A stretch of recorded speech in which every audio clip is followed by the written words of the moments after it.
Hi everyone, আসসালামু আলাইকুম। তোমরা সবাই কেমন আছো? হোপফুলি সবাই অনেক ভালো আছো। আমি করবী বগুড়া থেকে বলছি। করবী সিকো চ্যানেলের পক্ষ থেকে তোমাদের স্বাগতম জানাচ্ছি। তো চলে আসছি আবারও তোমাদের মাঝে ভীষণ মজাদার একটি রেসিপি নিয়ে। আজকে করে দেখাবো বোয়াল মাছ দো পেঁয়াজির রেসিপি। এই বোয়াল মাছের দো পেঁয়াজি খেতে যে এতটা মজা ছিল যে বাসার সবাই অনেক প্রশংসা করেছে। আর আজকে কিন্তু আমি বাজার থেকে বোয়াল মাছ কিনে নিয়ে এসে কেটে ধুয়ে দেন তোমাদের রান্না করে দেখাবো।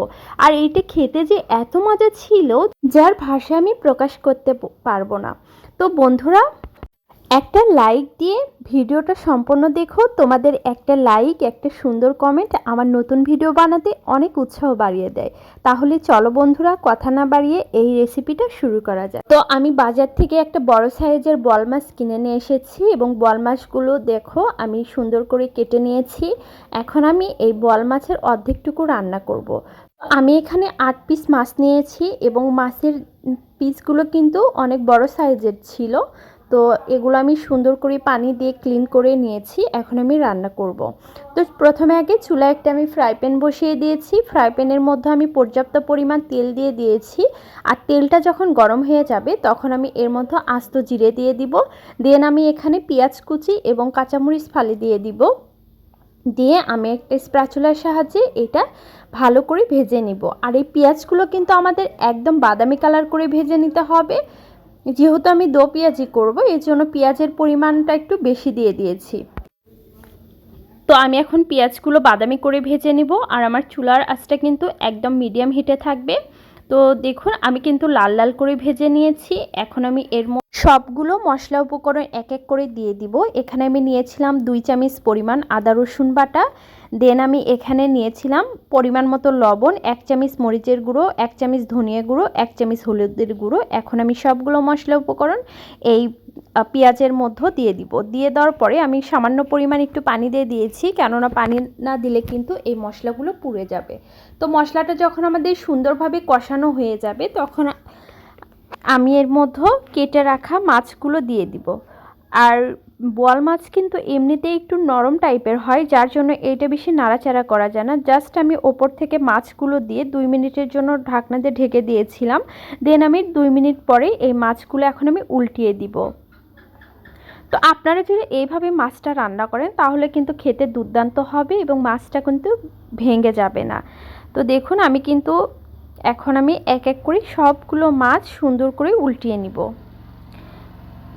আর এই মশলার কালারটা দেখেছেন কতটা সুন্দর এসেছে। তো আপনারাও যদি ভালোভাবে মশলাটা কষিয়ে নেন তাহলে আপনাদের এই মশলার কালারটাও কিন্তু সুন্দর আসবে।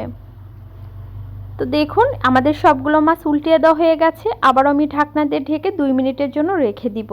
তো দেখুন এখন আমি 2 মিনিট পর আবারও ঢাকনা উঠিয়ে এখন মাছগুলো একটু নেড়ে চেড়ে নিব। তো এখানে কিন্তু আমি স্প্যাচুলার ব্যবহার করিনি, তাহলে ভেঙে যাবে। জাস্ট একটু ফ্রাই প্যান ধরে এটা হালকা নেড়ে চেড়ে নেওয়ার পরে এখানে কিছু পরিমাণ পানি দিয়ে দিব।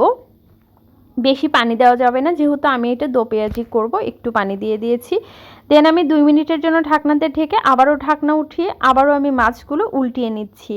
তো এভাবে যদি আপনারা আস্তে আস্তে মাছগুলো উল্টিয়ে রান্না করেন তাহলে কিন্তু মাছগুলো সুন্দরভাবে সেদ্ধ হয়ে যাবে এবং মাছের মধ্যে সবগুলো মশলা উপকরণ ভালোভাবে প্রবেশ করবে। আর বোয়াল মাছ বেশি নাড়াচাড়া করার দরকার নাই, তাহলে কিন্তু ভেঙে যাবে। আর যদি ভেঙে যায় তাহলে কিন্তু মাছ খেতেও ভালো লাগবে না, আবার দেখতেও কিন্তু ভালো লাগবে না। তো দেখো বন্ধুরা, আমাদের কিন্তু মাছ কিন্তু রান্না করা অলরেডি হয়ে গেছে। খুবই অল্প সময়ে এই বোয়াল মাছটা রান্না করা যায়। তো আমি ওপর থেকে একটু ভাজা জিরে এবং ধনিয়া গুঁড়ো 1 চামচ দিয়ে দিয়েছি। দেন আমি ওপর থেকে একটু ধনিয়া কুচি দিয়ে দিয়েছি।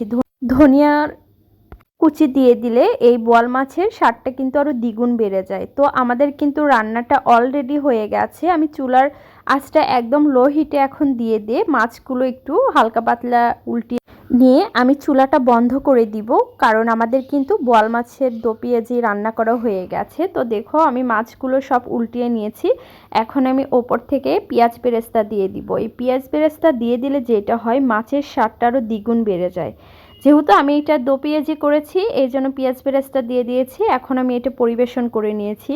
তো দেখো বন্ধুরা, আমাদের এই বোয়াল মাছের দো পেঁয়াজিটা দেখতে কতটা লোভনীয় লাগছে, তাই না? আর এটা খেতে কিন্তু দুর্দান্ত মজা ছিল। আর এইটা কিন্তু খুব অল্প সময়ে রান্না করে নেওয়া যায়। তো তো আমার ভিডিওর যদি কোনো অংশ তোমাদের ভালো লেগে থাকে তো আর এই রকম সহজ ও মজার ইউনিক রেসিপি পেতে আমার চ্যানেলটি সাবস্ক্রাইব করে নিয়মিত চ্যানেলের সাথে থাকবে আশা করছি। তো আজকে আমার এই ভিডিও যদি তোমাদের ভালো লেগে থাকে তোমরাও বাসাতে ট্রাই করবে এবং আমাকে কমেন্ট করে অবশ্যই জানাবে তোমাদের রান্নাটা কেমন ছিল। তো আজকে কিন্তু আমি একদম সুন্দরভাবে সহজভাবে রান্না করে দেখিয়েছি। তো আজকের মতো এতটুকুই। নেক্সট ভিডিওতে আবার দেখা হবে অন্য কোনো রেসিপি নিয়ে। সে পর্যন্ত সবাই ভালো থাকবেন, সুস্থ থাকবেন। আল্লাহ হাফেজ।